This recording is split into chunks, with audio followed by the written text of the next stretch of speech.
everything. It did it to absolutely everything.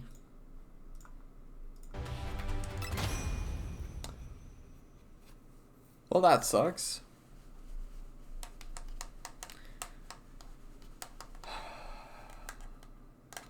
Absolutely perfect timing, of course. When I get into a game, the Wi-Fi just takes a shit. That's fucking bullshit.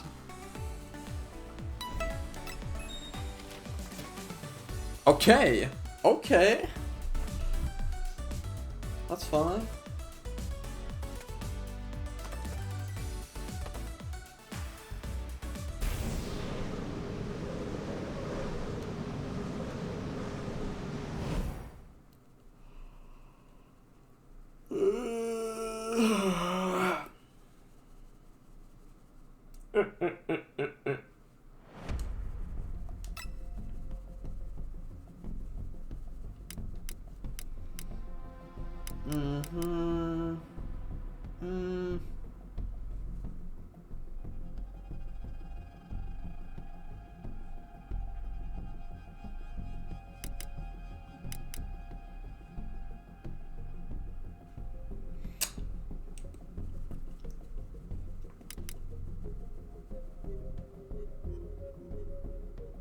You know, the Spirit Bomb kind of goes hard.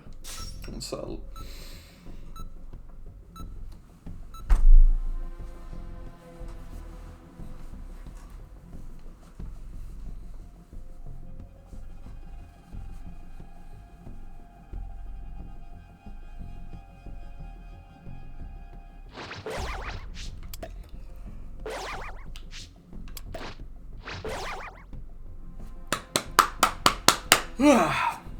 Alright.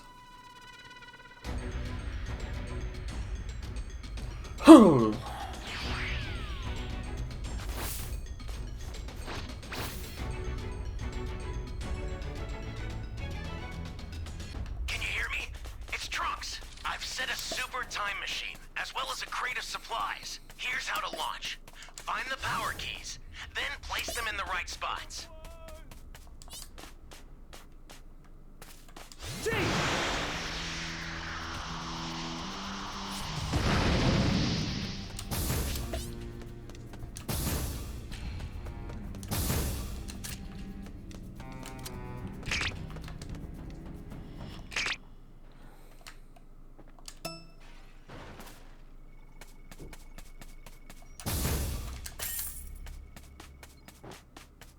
Oh, this is going terrible already.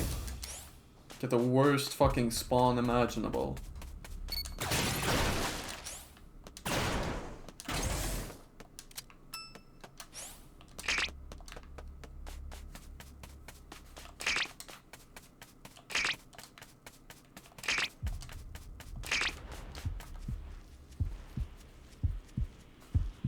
You found a power key.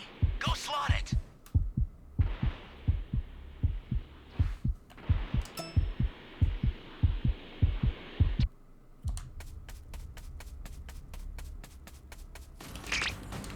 Hey, great! You found another power key. Use it quick.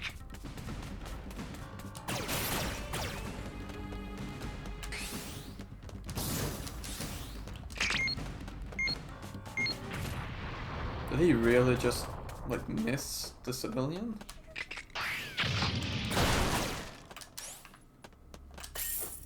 Wait, why do I'm not taking more? I just stay at level 1. That's literally the best. Level 1 is king shit. You know what to do with that key. That's a new King power key. shit. Well, Place it now.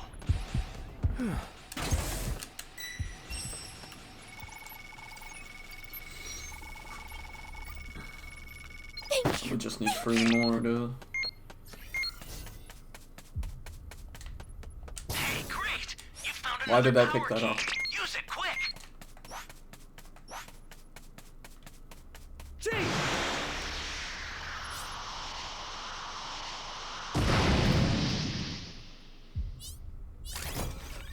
Do we have one? 4, 5, 6, 7.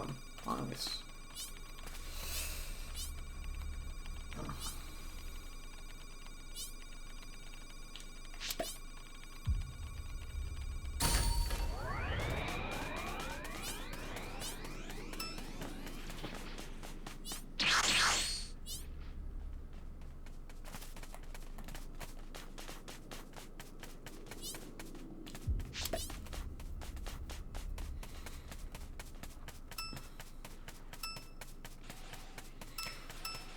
Oh shit, this is amazing. Summon Shinron at the altar.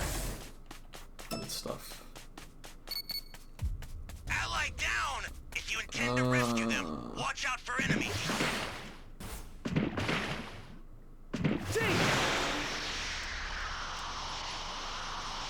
What the hell is his plan?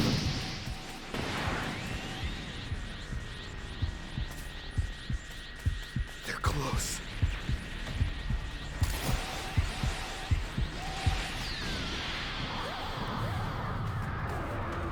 It doesn't even matter if he fucking I shall grant you any wish that you desire. It shall be done. I will grant your wish. You know what? I'm gonna do some. I'm gonna fuck right now. I'm gonna do some fuck shit. You alright? Let's do this!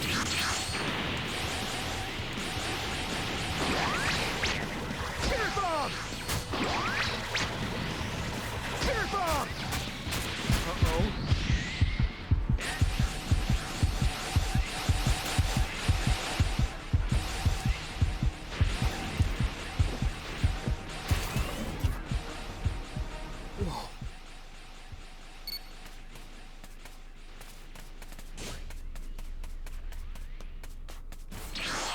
The startup system for the super time machine is ready. Head there now. Welcome. Close. Gee!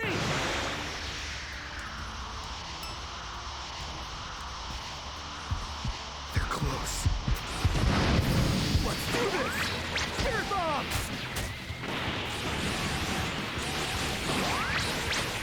Spirit bomb!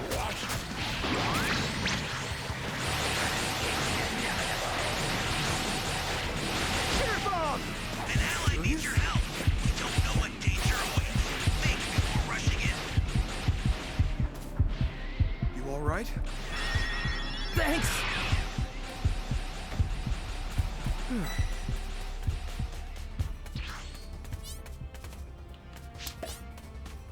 Oh shit! Cooldown rings. Let's go.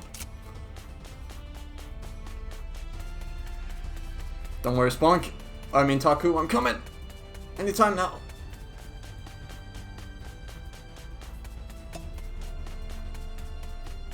Huh? Gee!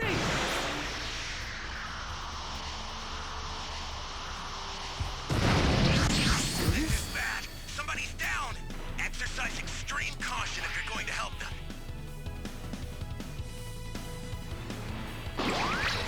I'll send some supplies to help. Spirit bomb! Make good use of them. Dude, are you serious? Spirit bomb! They're close. Uh-oh.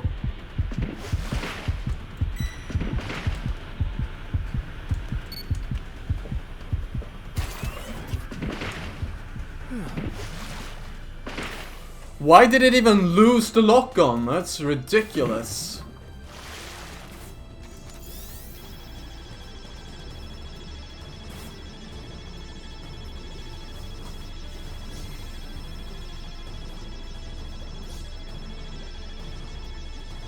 You alright? Easy game. Easy W.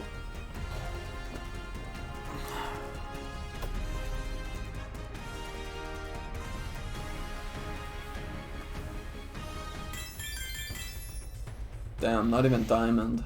Just because I missed that. Like, it shouldn't even have lost the lock on.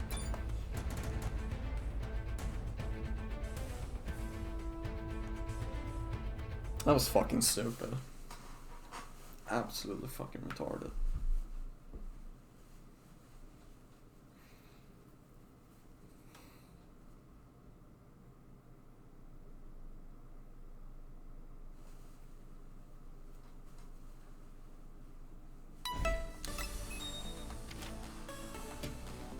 It was fucking perfect setup too.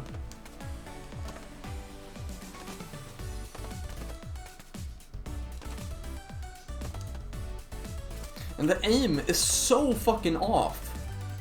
Like seriously, what's the point of even having a fucking crosshair if it's not even gonna go where it is? Like even with the Super Spirit Bomb, you have to aim slightly above the crosshair. That's where it's gonna fucking land.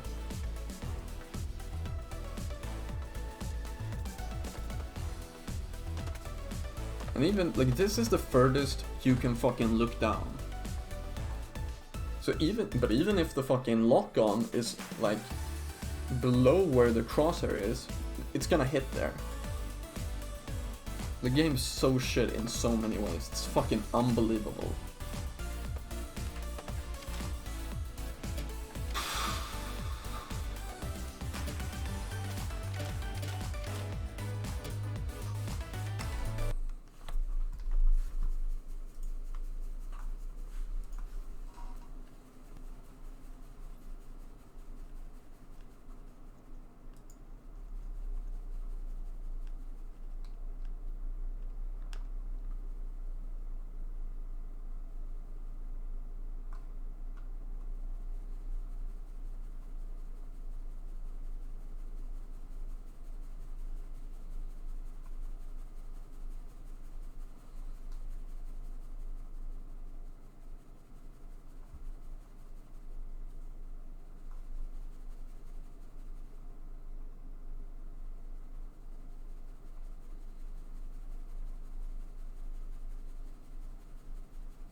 Mm-hmm.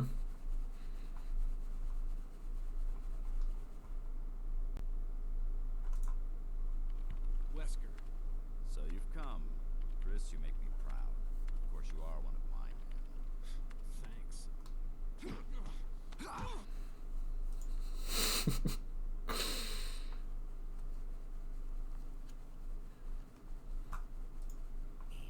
If you don't need me, then get off my back, old man.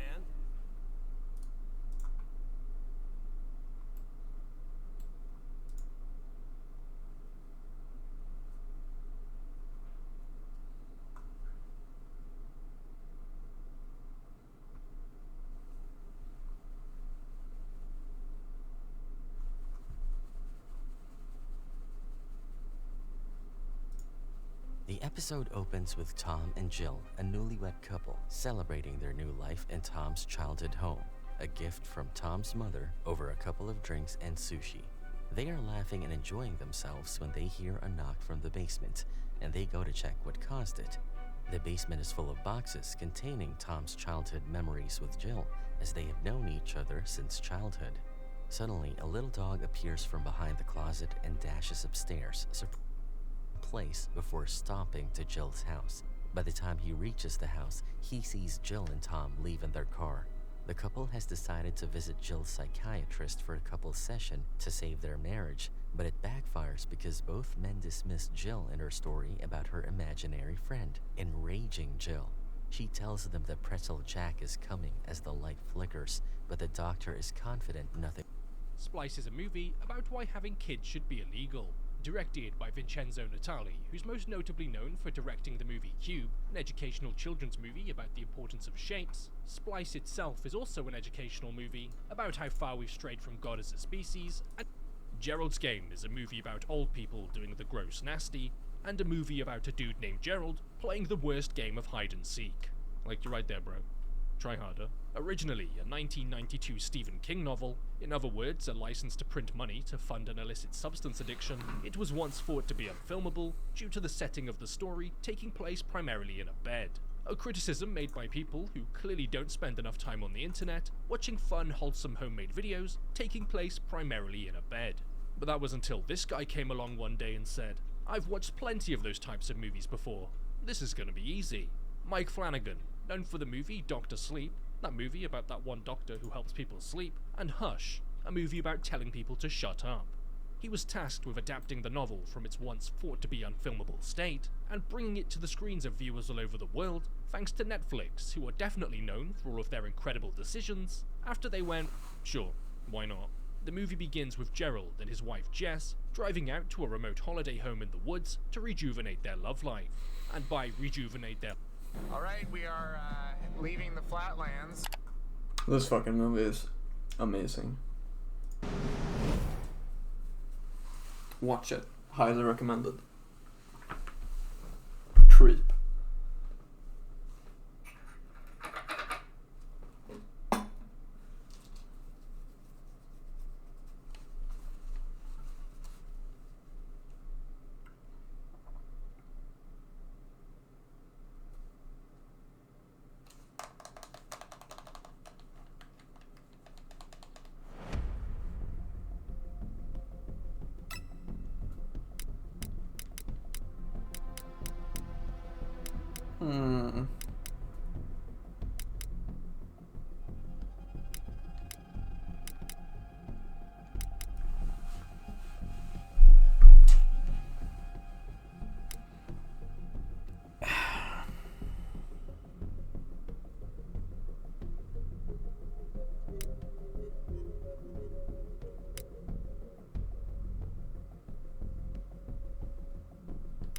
Actually, you know what? This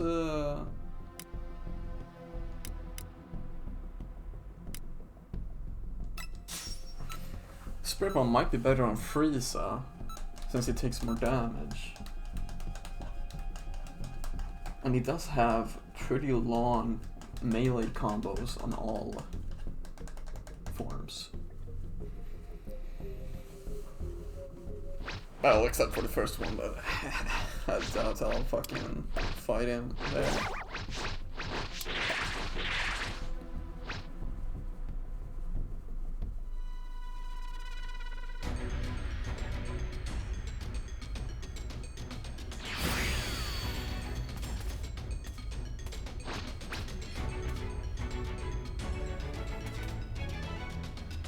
Can you hear me? It's Trunks. I've set a super time machine, as well as a crate of supplies. Here's how to launch. Find the power keys, then place them in the right spots. Oh, what? Someone help me. Felt a little laggy picking that up. Thanks. But it's fine.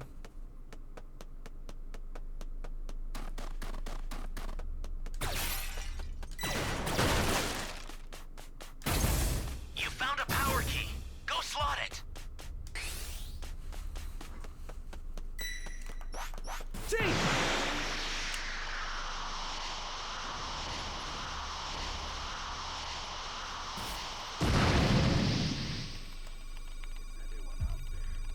Oh, we're doing some fuck shit.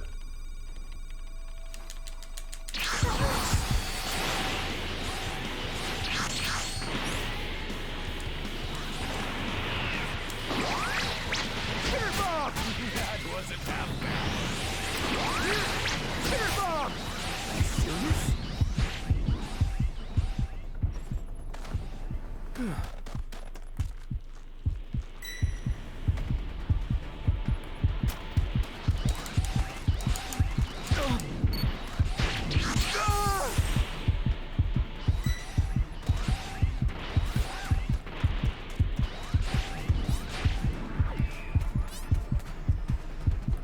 You have potential. Hello?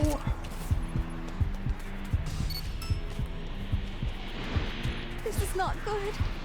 Great. You know what to do with that key. They're close.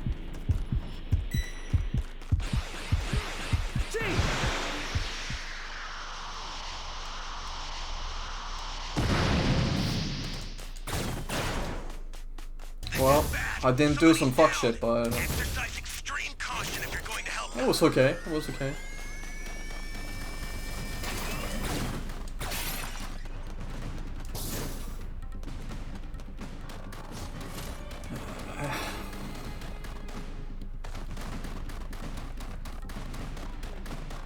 That's a new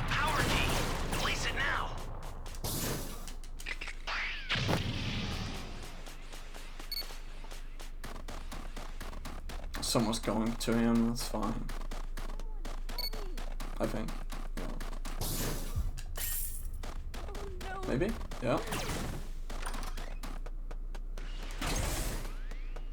Dude, Vegeta gloves in a red box.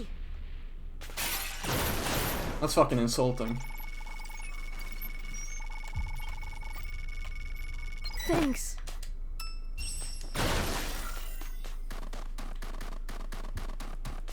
I want that.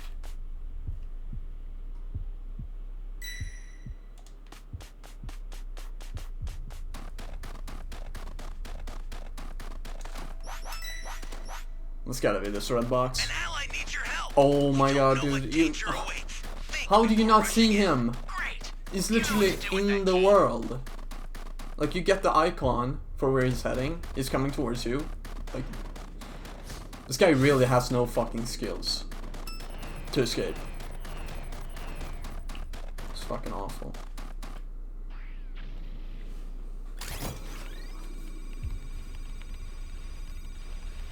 And now she's gonna get down because she was like, oh no.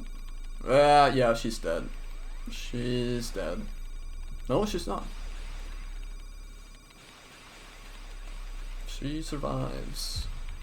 Wait, we have the Dragon Balls.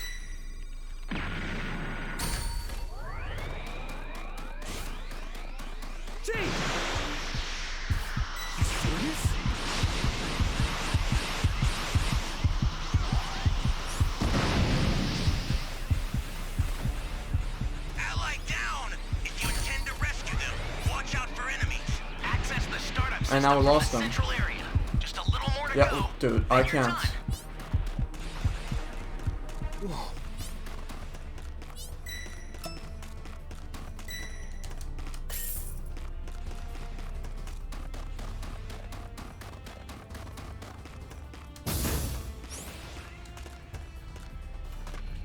Okay, we got him. We got him. We got him. Well, fucking, I'll leave him there. They're pretty close. They're close by.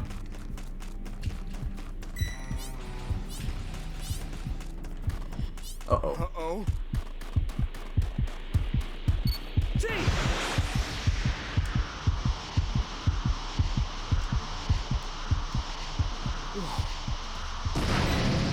You serious?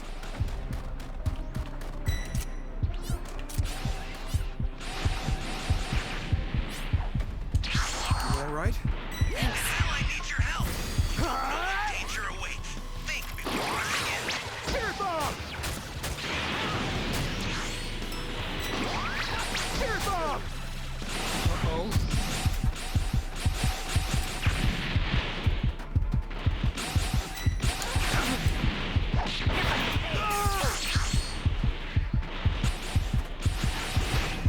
I'll send some supplies to help. Make good use of them. Dude, I forgot I don't have any fucking instant transmission. You all right? I owe you. This is bad. Somebody's down. Exercise extreme caution if you're going to help them.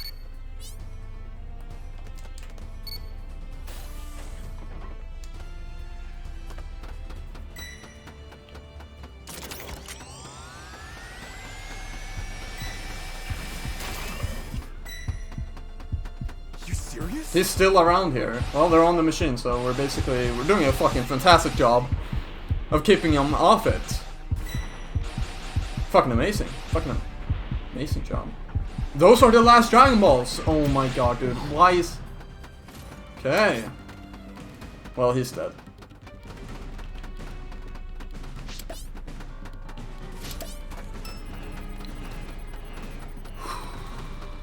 You've What got all 7 Dragon Balls. Summon Shinron at the altar.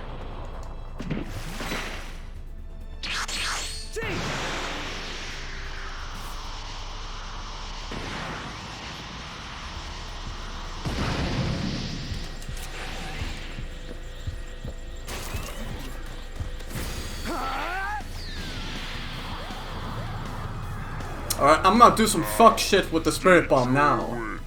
Wish. It shall be done. I will grant your wish.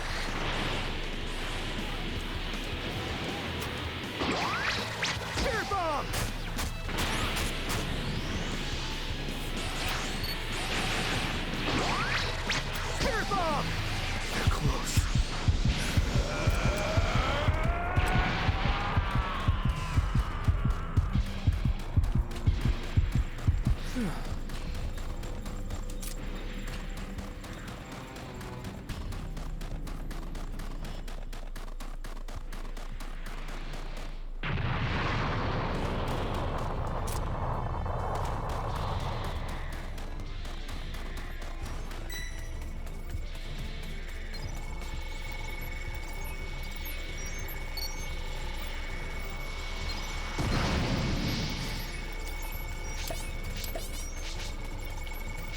Nice. Fucking good game. That dude was playing around way too much in the cave.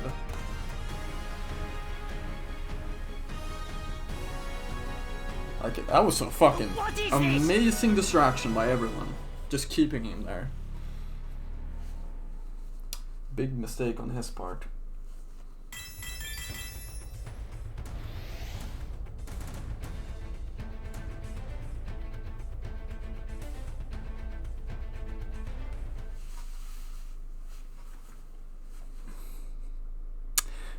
Good game, Fofana. Good game. Fucking amazing plays by everyone. Except for Taku, who died even after he got a second chance. I don't know what it was still doing there.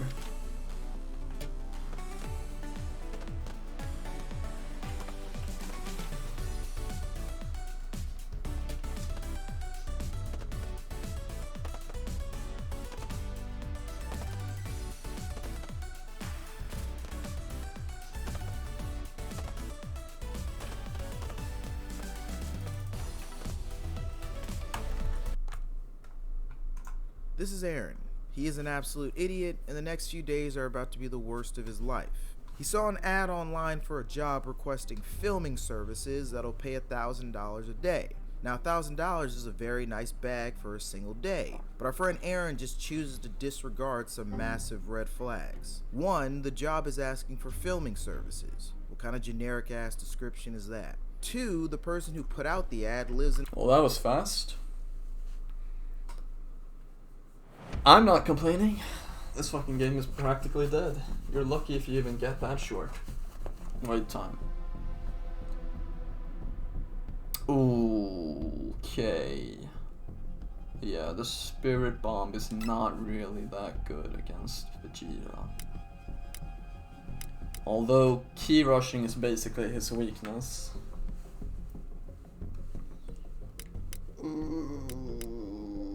Okay. I mean, guess I'm just saving my change for the STM.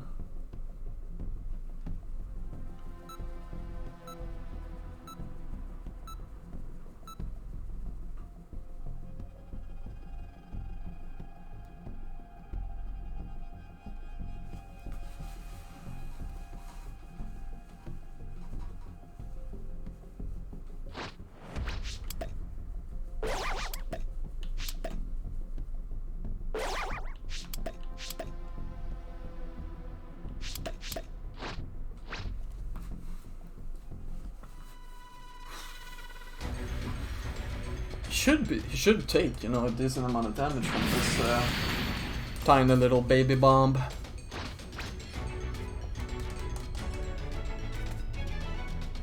Oh my god, I just... The perfect song for a Super Spirit Bomb montage is Atom Bomb Baby. Dude. It's in the works. It's in the works.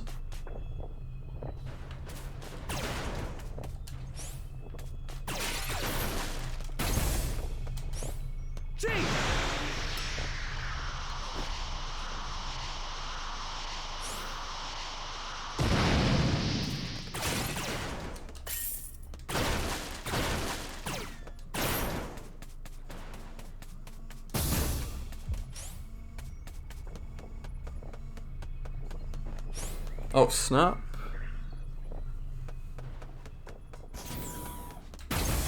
Nice. You found a power key. Go slot it.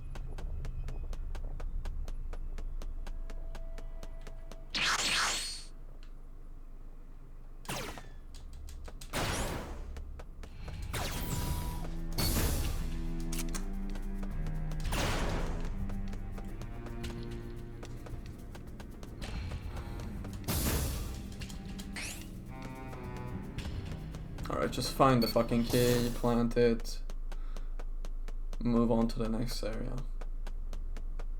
Or maybe I'll just go to the next area after I found the key. That's a new power key. Place it now. Okay, we're doing that.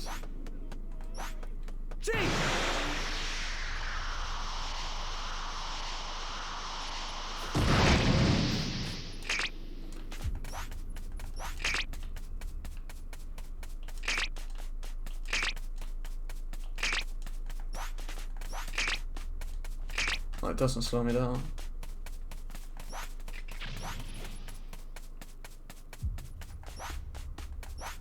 It's gotta be over here.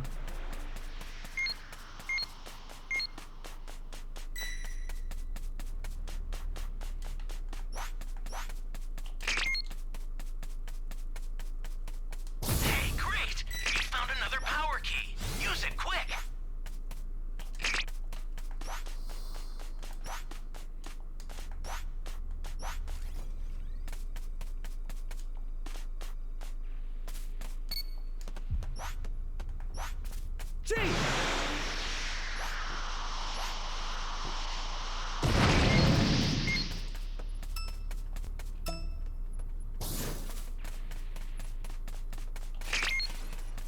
Okay, they're right next to each other. Easy win. Great. You know what to do with that key. Dude, this is fucking amazing start. Hey, great! You found another power key. Use it quick.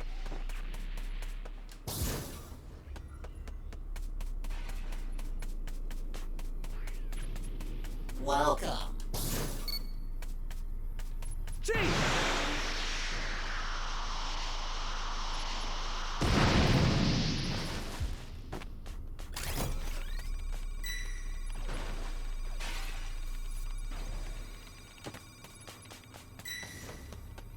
Welcome. Whoa.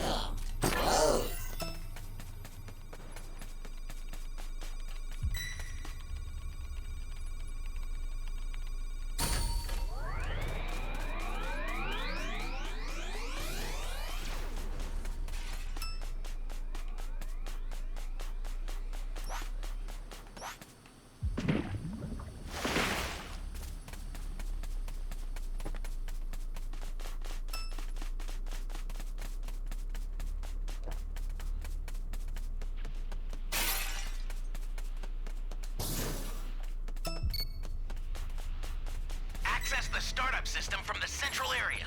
Just a little more to go. Then you're done. Man, that's kind of sad. He's not even close to Vegeta.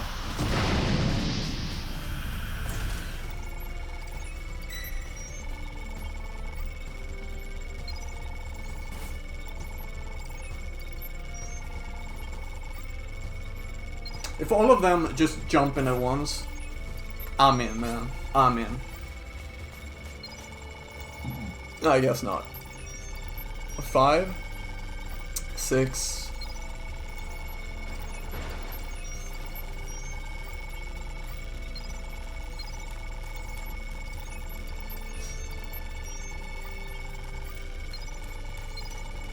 Oh my god. Wait, so one level 3 and one level 2? And they did no damage. Sad. That's just sad.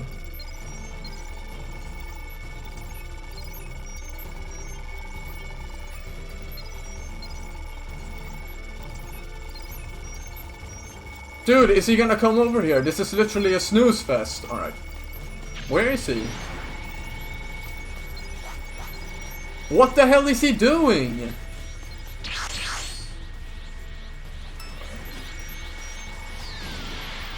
Dude, this is so boring right now. Has he just given up? He's just gonna sit in a fucking cave somewhere? No, there he is.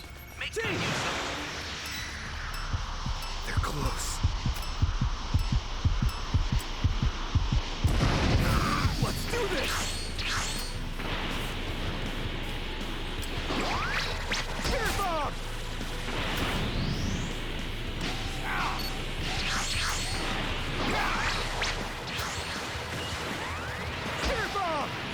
Look at him, dude. This guy's so fucking gay. It's just boring, dude. Look, super cooldown drink, 1 cooldown drink. Didn't even fucking get to use it because I don't want to fight. I'm so scared.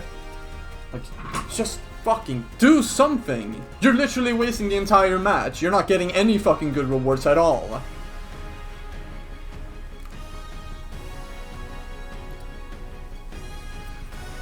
No way. Like, bro.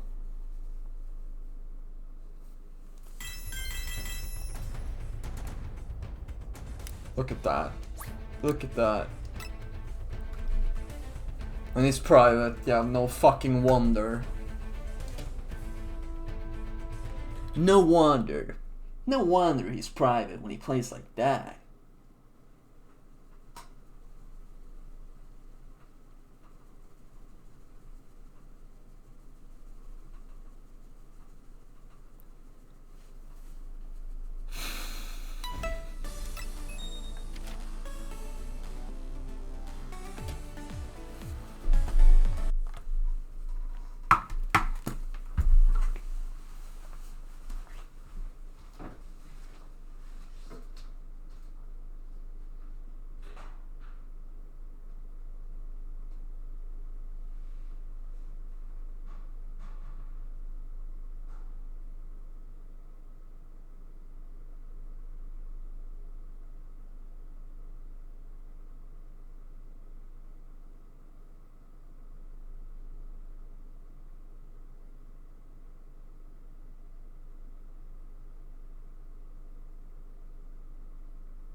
Jävla fucking kontroll.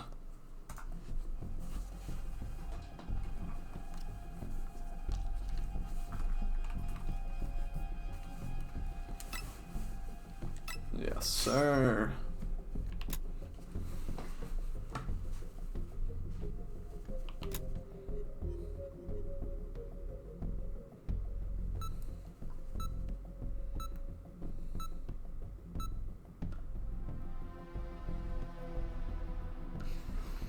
I do miss the effect of the original, the small spirit bomb, where it used to like suck them in. I intend to rid the universe of every last one of you.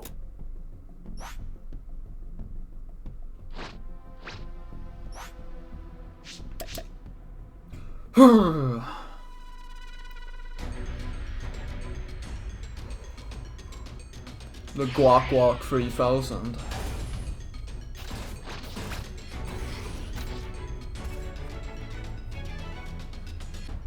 Man, if the original Spirit Bomb was any good, 100% that would be its nickname. Without a doubt. Find the power keys, then place them in the right spots. Without a doubt, man. Nice. I keep finding cooldown drinks in these boxes. It's fucking amazing. There you are. Dude, maybe I should switch out the the missile is. You're my savior. It's pretty goated. You found a power key. Go slot I mean, I have that on the other one. So no bueno. No bueno. No bueno.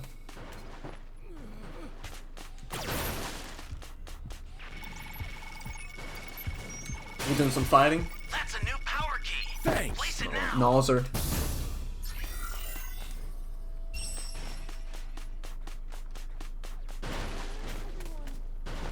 Get on this. Great. You know what to do with that key.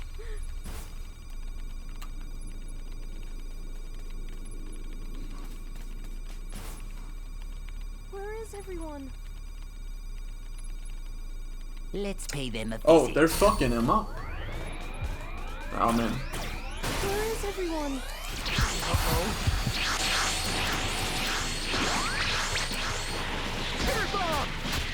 There you are.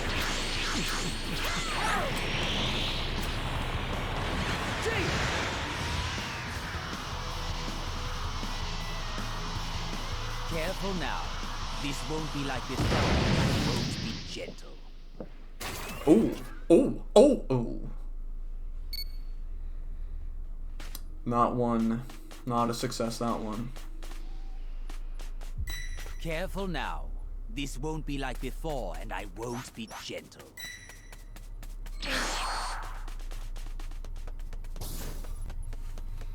Welcome. Close.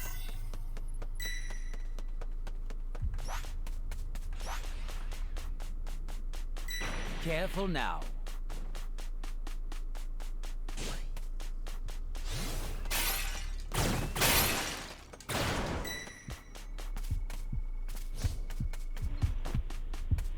Uh-oh.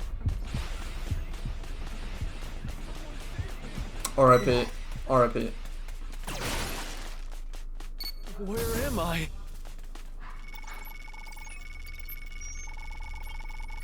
Careful now. This won't be like before. Got 5 Dragon Balls. That's pretty good.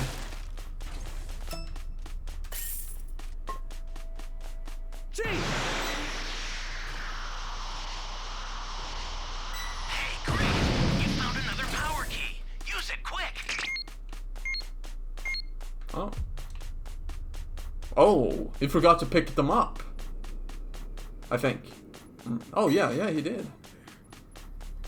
Yeah, yeah. 5, 6, You really want to save 7. me? We have 7. Oh my god, can I get them? Can I get them? Please, let me take their Dragon Ball. Jeez.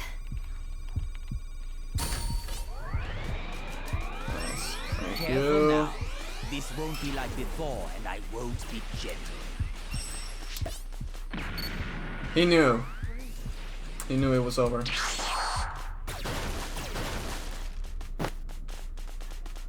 You've got all 7 Dragon Balls. Oh, we're cooking. Shenron at Oh, the we're altar. cooking. We're cooking now, dude. You know what to do with that key. An ally needs your help. We don't know what danger awaits. Think before rushing in.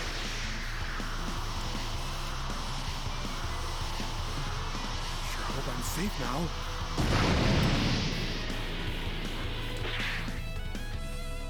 Access the startup system from the central area. Just a little more to go, then you're done. Oh, he's waiting around.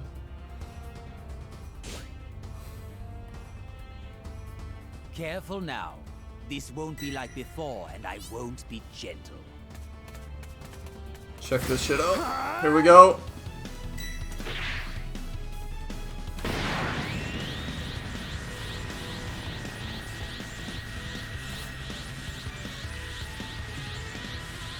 Miss. Come forth, Shenron!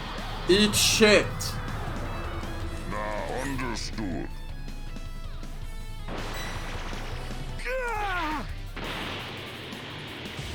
Oh, we're cooking now. I don't really have the best skill set for this, but we're doing some fucking bomb cooking. Shall we begin round 2? Oh, he just went for it.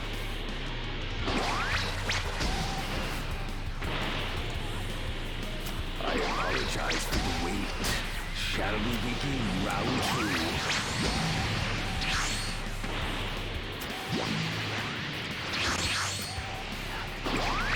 I apologize for the wait. Shall we begin round 2?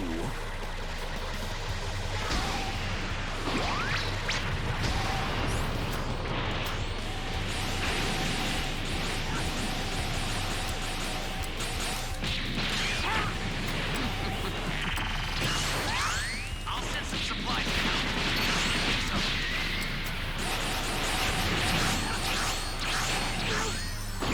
I apologize for the wait. Shall we begin round 2?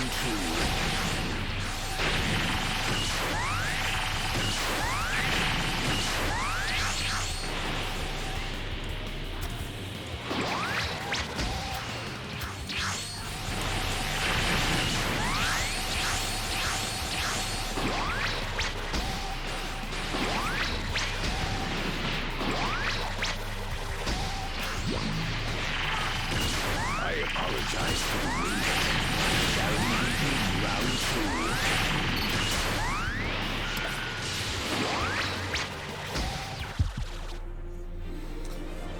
Nice. What?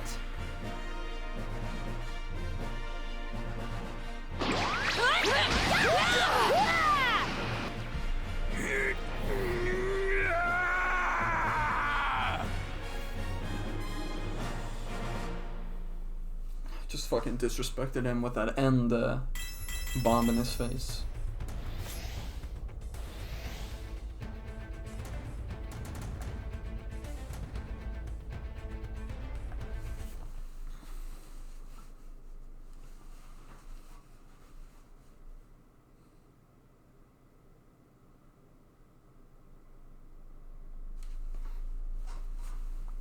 You know what? If the raider doesn't manage to permanently kill at least one survivor, it's not a fucking good game, man. It's not. It's just a fucking cakewalk.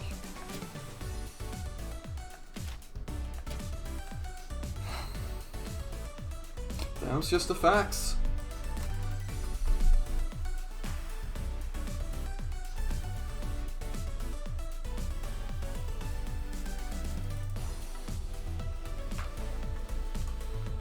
Meow.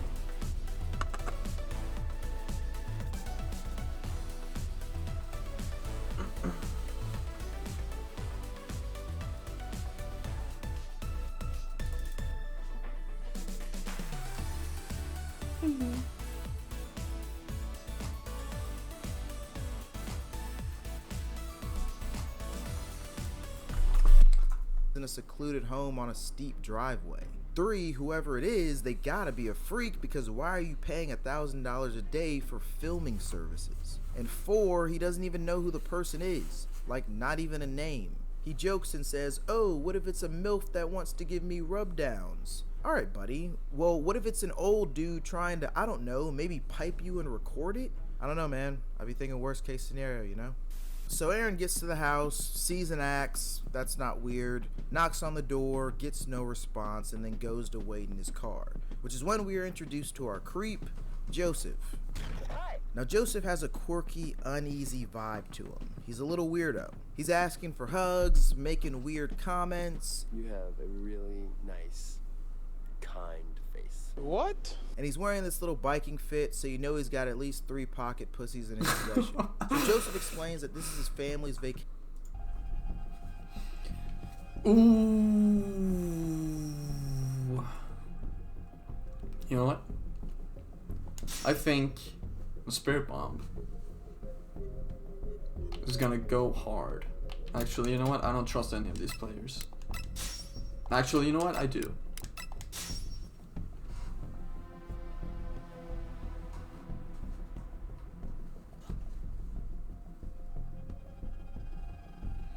Actually, I don't. Fuck.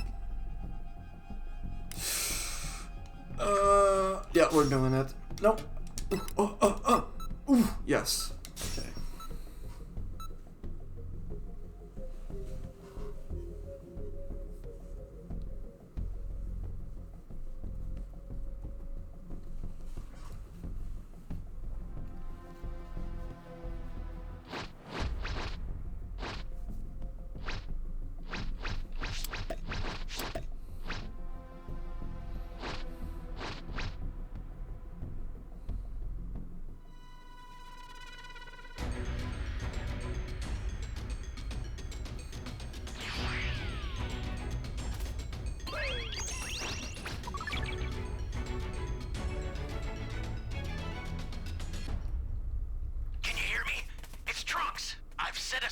Time machine, as well as a crate of supplies. Here's how to launch.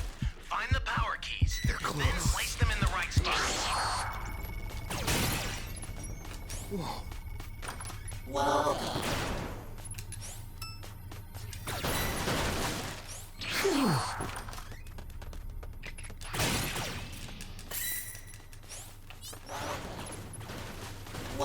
Welcome.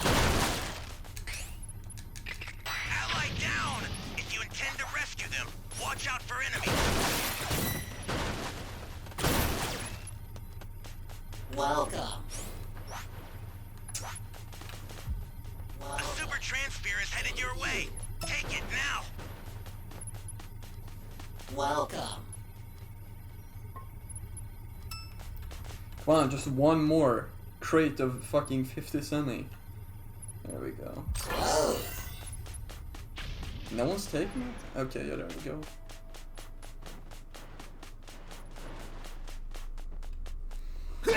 Seems to be a competent team, hopefully.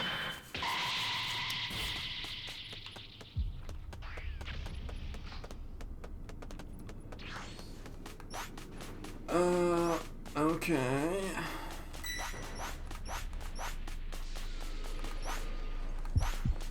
They're close. Oh, we're doing some shit. What the hell, bro?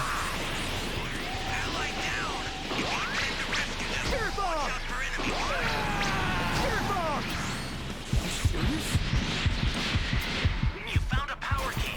Go slot it. You all right?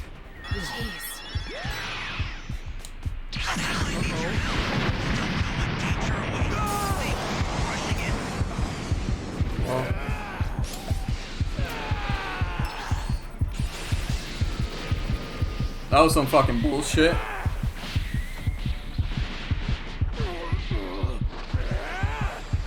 Yo, I'm coming. My cooking is on its way. Okay, yes, he's doing that now. Superb.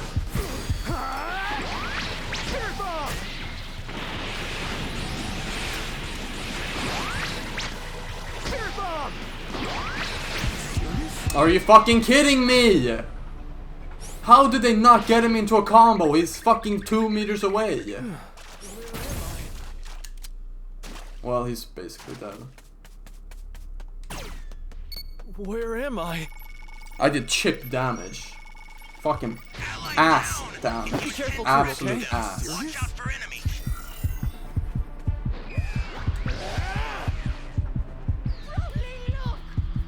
Such a tragedy! Your father has been killed!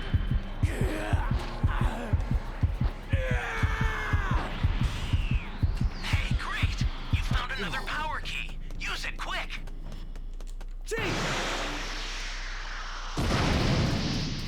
What is there? Oh. Oh, he had the super one. I'll take the regular one then. As payment for my services.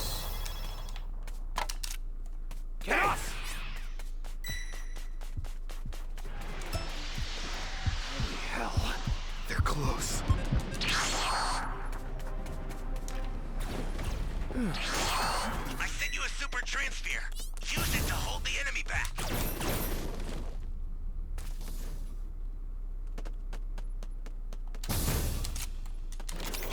Wait a minute.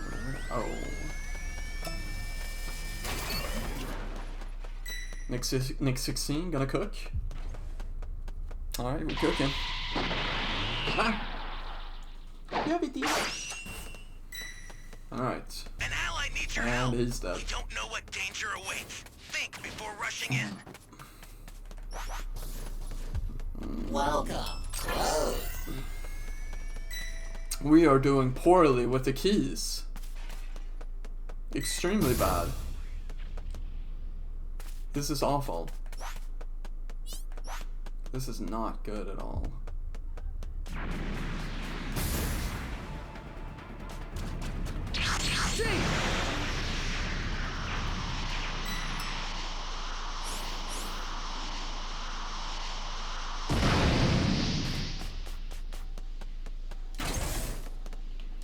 That's a new power key.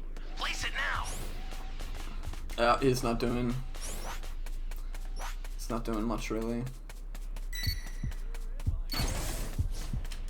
Okay. Now we're cooking. Okay, guys. Now we're cooking. Someone!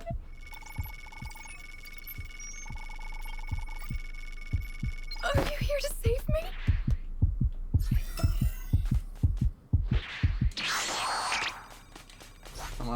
I'm in A.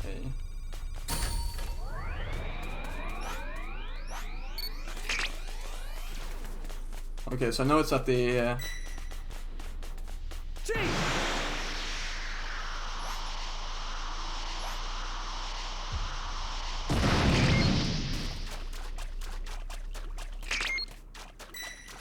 This is bad. Somebody's down.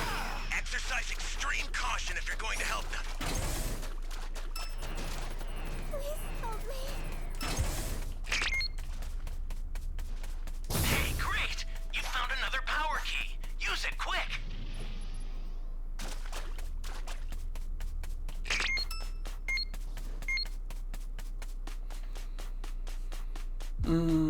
This is going horribly.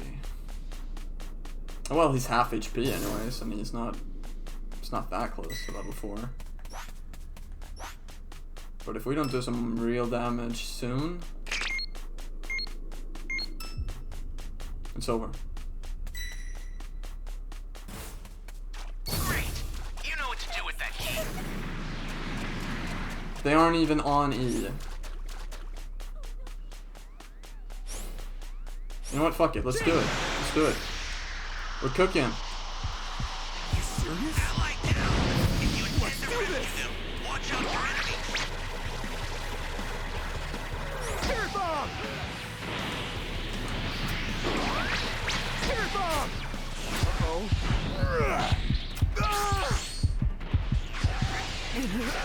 Fun times.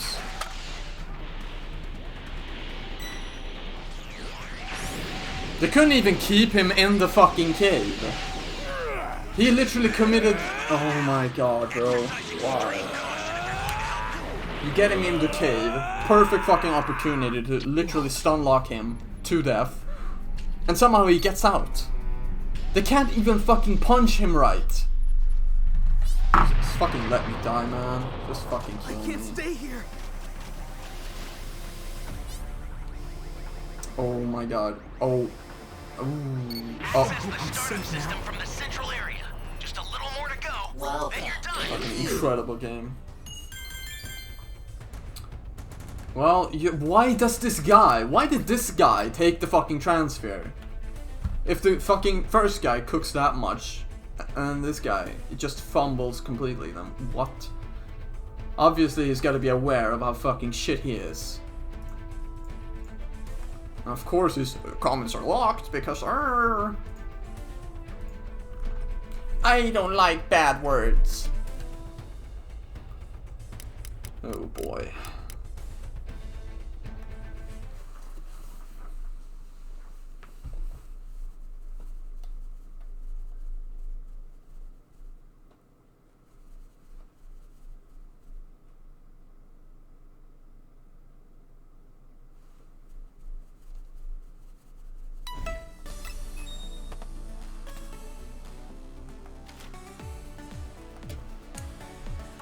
And now because that game dragged on so long just to fucking lose,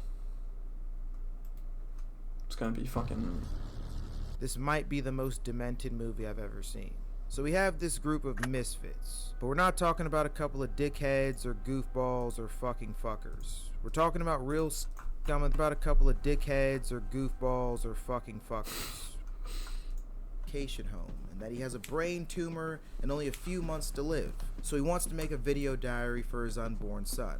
Personally, I would be wondering where his pregnant wife is and why he isn't with her, but hey, Aaron really needs the money, so we'll excuse his lack of questions. But it quickly becomes apparent that Joseph is a sicko. He tells Aaron to come up to the bathroom and starts taking his clothes off. Pubes out, he tells this man to record him in the tub, and guess what? Aaron does it, and Joseph starts pretending to take a bath with an invisible baby. This one actually smells pretty good. Imagine if this is your dad. I'm saying fuck it and running away, but that's just me. After the tub, Aaron goes to get a jacket out of a closet and finds this crazy ass wolf mask, which Joseph calls Peach Fuzz and explains that his dad used to wear it and pretend to be a friendly wolf. I might look like I eat you up. Aaron should leave now, but he doesn't, and we continue. Next, Joseph takes Aaron to this trail to find this body of healing water, whatever that fucking means, and then he starts to troll and be weird. He runs off and then comes back to scare Aaron, asks this deranged question. When you saw that axe out front of the house, was there a small part of you that thought I might kill you with it? And writes J+A inside of a heart on a rock. He also at one point claims to not know how to get back to the car, but then says that he knows of a great pancake spot nearby. But when they get to the place, he doesn't even know the menu, which makes it seem like he's never even been there. And of course, the point of all this is to make you feel weird and unsettled by Joseph's strange behavior. You wonder what his true motives are. and this feeling of uneasiness only gets worse as the movie goes along. Joseph then reveals that he took pictures of Aaron when he got to his house, in an effort to get to know him before actually meeting him. And it's at this point when this dumbass finally realizes that this situation is fucked. But he makes this weak attempt to leave and lets Joseph persuade him into coming into the house for a glass of whiskey. I should also mention that this man has already been paid by this point. So the two drink a little, and when Aaron tries to leave again, Joseph tells him to sit down and turn the camera off so he can tell him the truth about Peach Fuzz, that weird wolf mask. And yeah, this next part is some sick stuff, I can't lie. One day, Joseph noticed the internet slowing down in his house, so he went to clear the browsing history on he and his wife's computer. When he went to do this, he found Animal Prawn and knew that it had to be his wife. I thought this was an ad. When he confronted her about it, she denied it, so he decided to take her up to their cabin and act like he got called back for work, even though he actually didn't. He then proceeded to go and buy that weird wolf mask, break into the cabin while wearing it, tie his wife up, and have what he describes as ravenous, animalistic, sexual intercourse. And his wife actually enjoyed it. In fact, he had never seen her so happy. And the next day, when he pretended to come back from work and ask her how her night went, she said it was fine, with a smile on her face. And the worst part is, a couple of weeks after that, the internet got back up to speed. Why would he offer up this information freely? This man R-worded his wife, but she apparently enjoyed it because her desire to fornicate with animals in any capacity, even if it's just a dude in a wolf mask, was satisfied. And that is the first half of Creep. And I've got to say, this movie has everything you want out of a good found footage horror film. The filming style makes the events of the story seem real, and it places you right in the shoes of the person experiencing the horror, which kind of gives you this feeling of claustrophobia. When these movies are done right, they really move the needle. So at this point, Aaron has finally had enough.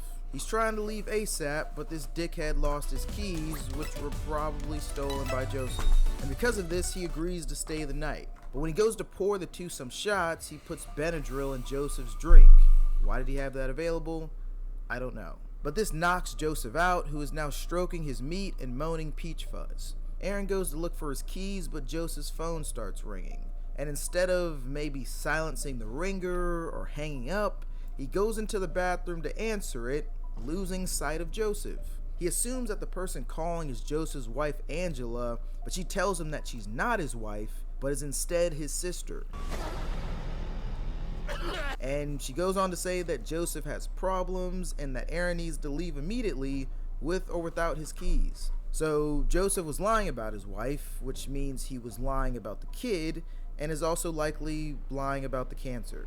That's crazy. Aaron walks out of the bathroom, and surprise, surprise, Joseph is gone. So he starts to look for him. And real quick, I want to mention that because we're only getting a first-person view of everything due to the filming style, the tension in this scene and other scenes in the movie are pretty high because you might know a scare is coming, but your field of view is limited, which kind of goes back to the whole feeling of claustrophobia. So yeah, this kind of freaked me out. So Joseph pops up randomly and says that he doesn't want to die. And for some reason, Aaron thinks it's a good idea to tell Joseph that he knows the truth about him, which makes Joseph get pissed and storm off. Aaron then goes downstairs to find this man in the Peach Fuzz mask, stanced up, guarding the door. Bro, look at him. And when Aaron asks to leave, Joseph just starts shaking his head, growling, and moving his body all sexually and shit. You's a freaky ass nigga! Stop it. Aaron then charges full force at Joseph. Hey, what's up, Hydro Diva? Welcome to the and stream, runs man. Away. I'm assuming Joseph didn't put up that much of a fight. We return to Aaron watching a video of Joseph dragging trash bags up a hill, which Joseph sent to his house, which means Joseph knows where Aaron lives. How do you even let that happen? But Aaron decides to not call the police and just act like none of this happened. Stupid. Then Joseph really starts trolling. He sends Aaron another package that has a locket with their pictures in it, which causes Aaron to finally call the police. But because he knows literally nothing about Joseph, including his full name, they can't do anything.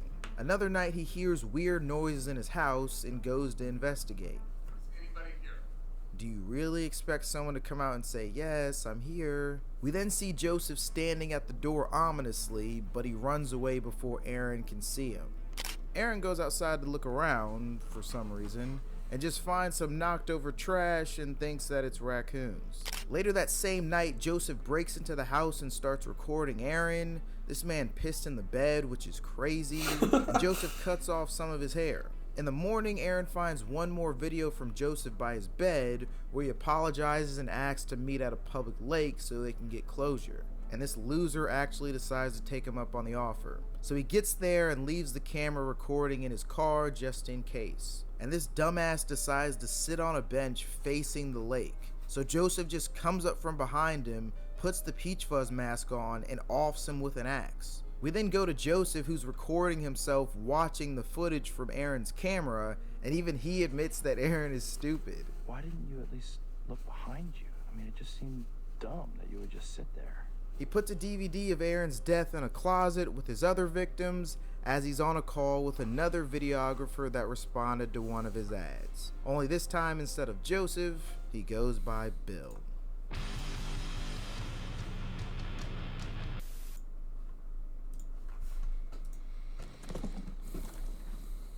This is Dave. Lately, he's been getting weird phone calls and DVDs in the mail, and he's currently looking at a stuffed baby wolf with a camera inside of it. Dave is fucked. He's soon joined by his friend, a Hall of Fame menace. Hey! You some freaky ass nigga! Who now goes by Aaron in honor of the buffoon from the first movie. Dave tells Aaron about the package, who's like, what? No way, that's crazy. And then this little freak just looks at the camera like, huh? I'm gonna kill him. The two sit at the table and Aaron asks a very important question. You ever think about how we met right around the same time you received your first degree? It's at this point that Dave realizes his critical thinking skills are ass. Aaron tells him that he's been recording him since they met, which makes him freak out, and then his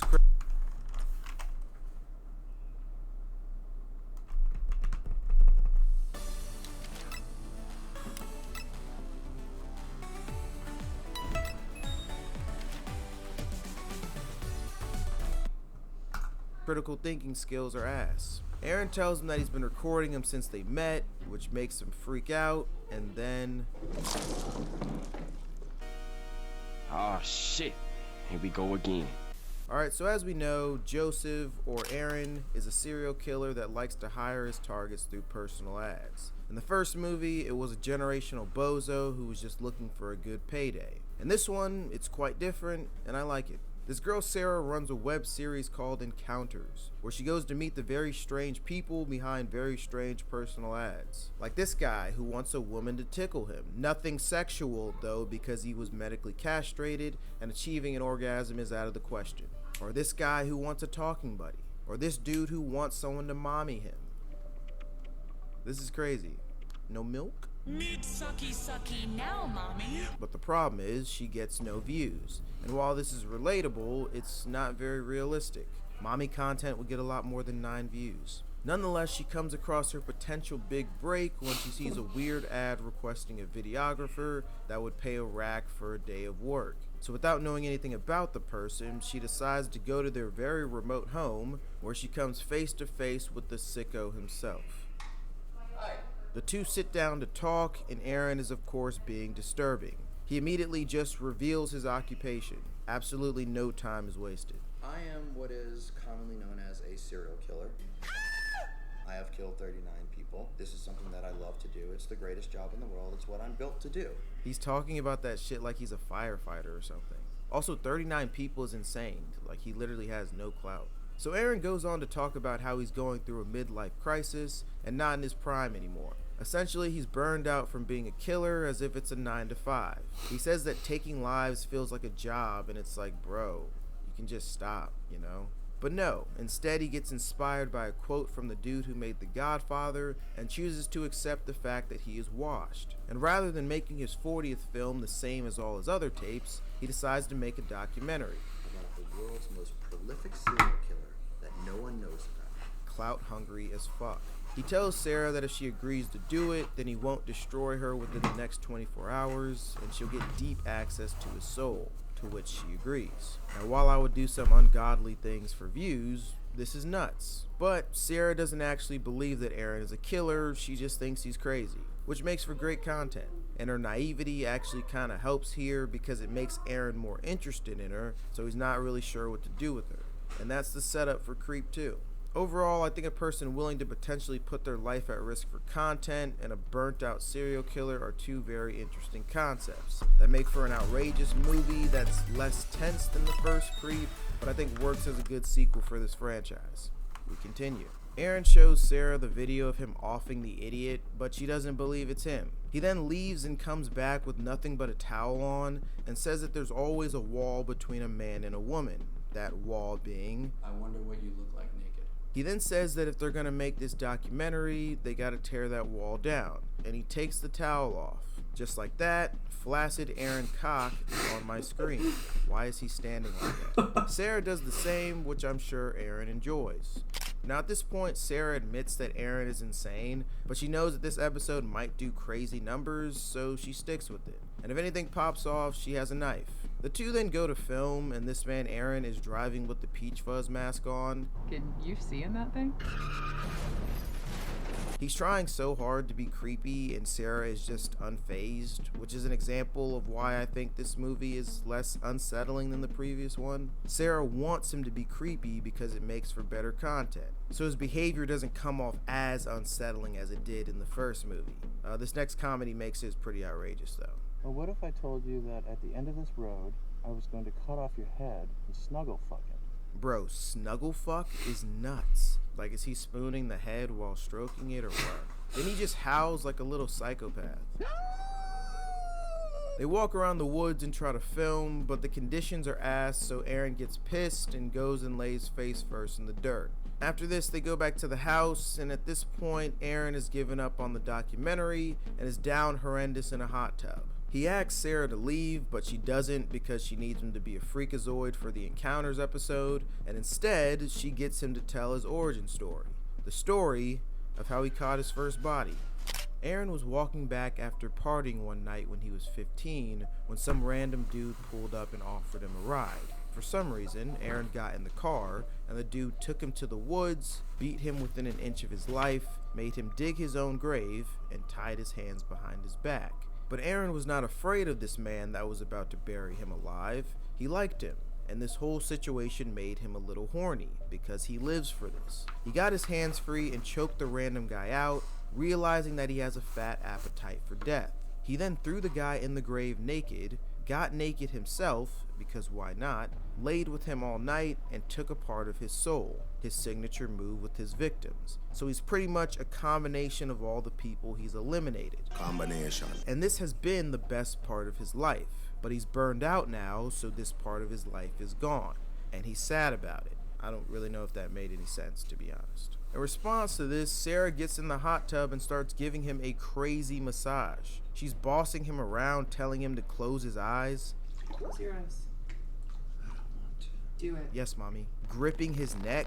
This man starts moaning. Look at his face. Then she just leaves and says she's gonna go take a shower. And obviously at this point, Aaron is like, yeah, I need that. He got a little taste, but now he wants the whole load. He goes to try to scare her in the shower, but guess what? She scares him. And obviously this turned the sicko on.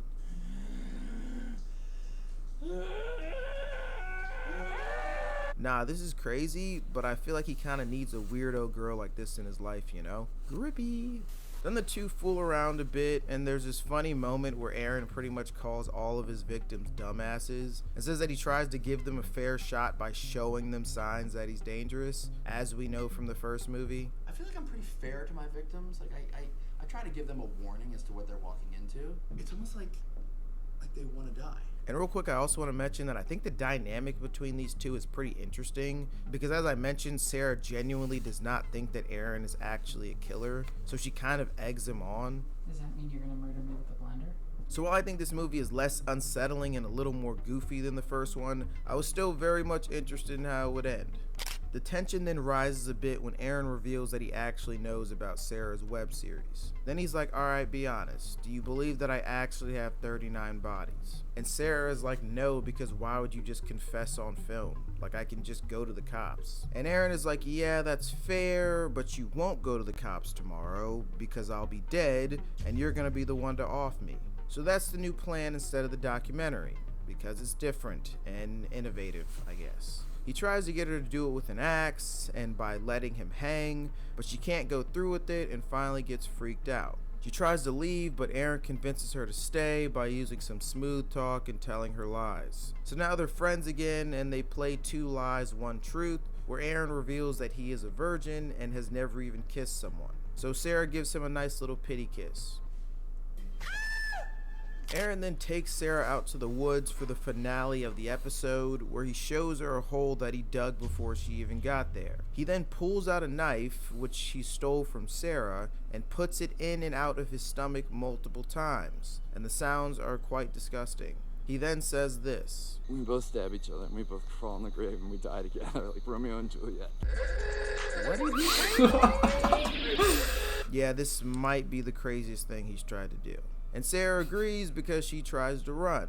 They have a little tussle, Aaron wins, and he throws her in the hole. But he makes the critical error of talking to the camera without constantly checking behind him. So Sarah gets out and smacks him with the shovel in the back of the head.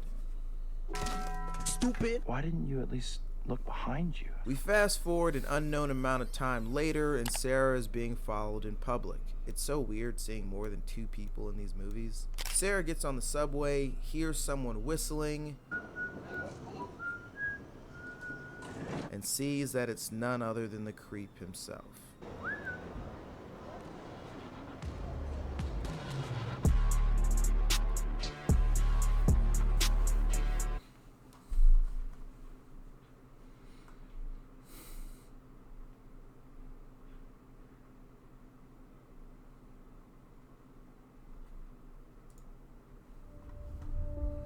Today, celebrity is the easiest thing to obtain. Every day, someone new, beautiful, and funny gets retweeted on Twitter or posts a video and gets hundreds of thousands of views, which equates to thousands of dollars, which then turns into brand deals, which then turns into an entire career.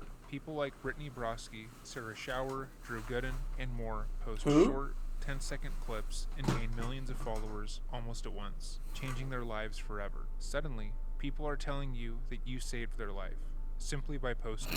People are sending you gifts and fan mail, telling you that you make their life better just by existing. And now you're getting money just by doing the things you were doing anyway. What could be better? While social media stardom can seem incredibly alluring, there is ultimately a dark side, because how can you ever be sure who is on the other side of the screen? And how can you keep yourself safe when you don't know that you're in danger? Welcome back to another episode of Dreading. Today we are going to be talking about the case of Bianca Devins, which was requested by one of our subscribers who unfortunately watched this case in real time. And unfortunately, a lot of this case happened in real time and was live streamed on social media, which makes it extremely easy to stumble upon disturbing material even if you weren't looking for it. Due to how available graphic images surrounding this case are online, I do want to warn you not to Google Bianca's name, and to be wary if you feel compelled to look up any part of this case. While researching, I unfortunately found multiple images that I didn't wish to see, and it's my responsibility to let you know before. Oh shit, yeah, I remember all this. All links in the comment section of this video will likewise be filtered. Oh yeah, that's so right, I nothing saw graphic the is posted or shared. The family has made it clear that they do not want these images out there, and so they will not be shared here. Before we begin, I do want to take a moment to say thank you. At the time of recording, we just passed 2 months of uploading and hit 25,000 subscribers. I didn't foresee this growth in such a short amount of time, but nonetheless, I am incredibly thankful. Because of the content that I make and the continued issues that channels like mine have with YouTube, I didn't think growing at this rate would be possible. I have opened a Patreon, which I will link below, and will be making 1 Patreon exclusive video per month, with other perks like early access to videos, voting on topics, and more. Eventually, the hope is to be able to quit my job and focus on this full time, but I will cross that bridge. Dude, 8 minutes? With that said, let us begin. What the fuck is this? In most reporting around this case, Bianca Devins is mischaracterized as a famous e-girl with a huge online following, which is entirely untrue. Bianca's social media did boost thousands of followers prior to her passing, but she was in no way a social media icon that other publications stated she was. She wasn't making a living online, and her followers were mostly her friends and people she talked to often. She wasn't famous. She didn't have fans. She was simply chronically online, the way so many other teens are. Growing up, Bianca was a spitfire. Her mother, Kim, had gotten pregnant when she was just 17, after dating Bianca's father for a few months. The relationship between Kim and Bianca's father, Mike, wasn't good, with Mike being equal parts emotionally abusive and distant, with multiple police reports backing up her claims. But Kim did all she could to take care of Bianca and her younger sister. Bianca was rambunctious and spirited, interested in everything that she saw. More than that, Bianca was incredibly protective, fighting at a young age with her father about how he treated her mother, then later protecting her younger sister in the same way. Bianca was the type of person who everyone wanted on their side. She was unafraid of conflict and always tried to do what she believed was right. She cared more than the average person, taking time to get to know the people around her to a degree most wouldn't. And when asked, one of her classmates who had been bullied stated that he believed that she was the only person in their class that had actually been nice to him throughout his 4 years in high school, that she was the only person who tried to get to know him for him, and not because she wanted something. But that was just who Bianca was. Despite the fact that Bianca was incredibly forthright and caring to those 6 around her, minutes. she wasn't able There's to no give match. that love Fuck to this the one game. who needed it the most, herself. According to her mother, when Bianca entered middle school, it was like a switch flipped in her mind, and suddenly she lost interest in everything. She had been incredibly popular early in her school career. However, with the exception of a handful of classmates, Bianca shut herself off from the rest of the world, suddenly becoming incredibly shy and anxious in social situations. Even going outside would start to become a problem for Bianca. She almost fully retreated from the outside world, with the exception of going to school, and instead began to start posting online. She became obsessed with anime, Minecraft, and meme culture. She would spend hours on her phone and on the family computer, choosing to stay in rather than go out with her friends and family. She found that online she could project the perfect image of herself, the person who she felt she was always falling short of being. It was then that she began to post under multiple different names, such as Switchblades, Bia, Oxycontin, BGTFO, and more. The change in Bianca was startling and concerning to those around her, and her mother made it a point to try and get her professional help. She took her to multiple therapists, where they sat down and went over the extreme change that had seemingly manifested out of nowhere, but none of the therapists they saw could determine what had happened. It's just growing pains, they said. She'd sort herself out. They quickly wrote the changes off as just teen girl things, and sent them on their way. However, Bianca's behavior would continue to worry those around her. After entering high school, Bianca began to be bullied. She was 5'10", pale, and stuck out amongst her peers. Her interest in anime and Japanese fashion made her stand out even more, with the majority of her classmates not sharing her interests and finding them off-putting. On multiple of her social media accounts, remnants of this bullying remains, with anonymous posters telling her she's ugly, addicted to drugs, and should hurt herself. To those she did spend time with, she became known as a kind-hearted but erratic person. She would spend hours talking to others about their issues, allowing them to vent whatever frustrations they had to her. But when asked about herself, she would lie for seemingly no reason. On one occasion, she told a friend that she was Jewish, which she wasn't, and that she had been diagnosed with autism. To a former boyfriend, she told them she was Asian, then later changed that and said she was Cuban. Bianca's behaviors, though concerning, were once again hand-waved by most around her as just teenage girl things. She was simply lying to gain a certain amount of attention from those around her, and she'd grow out of it. It wasn't until she began to have panic attacks at the prospect of going outside that Kim realized that something was very wrong. Loud sounds and sudden movements became too much for her, and if she was overstimulated, she would have a mental breakdown. Halfway through her sophomore year in high school, Kim pulled her out to pursue homeschooling, wanting to help her daughter. She was also formally diagnosed with PTSD as well as borderline personality disorder, and began getting treatment for both, which greatly helped her. On Bianca's Telenym account, Bianca acknowledged her own struggles with mental health from when she was in high school. Someone anonymously sent her this message. You are the most mentally unstable person I know, and you wear it like a badge of honor. Your life is nothing but struggle because you won't even try to improve yourself, instead opting down the same path of self-destruction and vice. Being mentally unhinged isn't something to be proud of, especially if it's ruining your life. Just quit this shitty facade and face reality, you fucking coward. To which Bianca replied, "This would have been true like last year." In response to another comment, Bianca wrote, "I was 15 to 16, and I was stupid and made a lot of bad decisions. My personality hasn't changed much, besides being better now."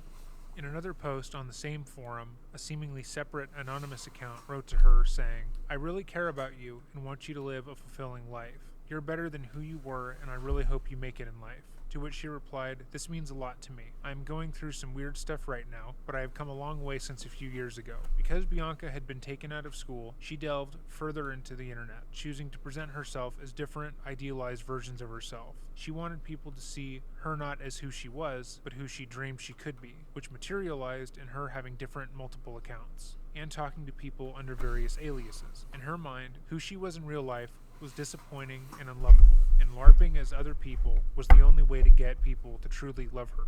Some of these accounts talk about drug use, eating disorders, and self-harm, but it's entirely unclear how much of this Bianca had actually done, and how much she was simply, in her words, cosplaying. She was also incredibly bullied on these accounts, with people claiming that she wasn't mentally ill and was just an attention-seeking sociopath, and it would only get worse the farther and farther into online culture she delved. It was around that time that Bianca found 4chan, the anonymous image board community. Bianca found the site and quickly began posting.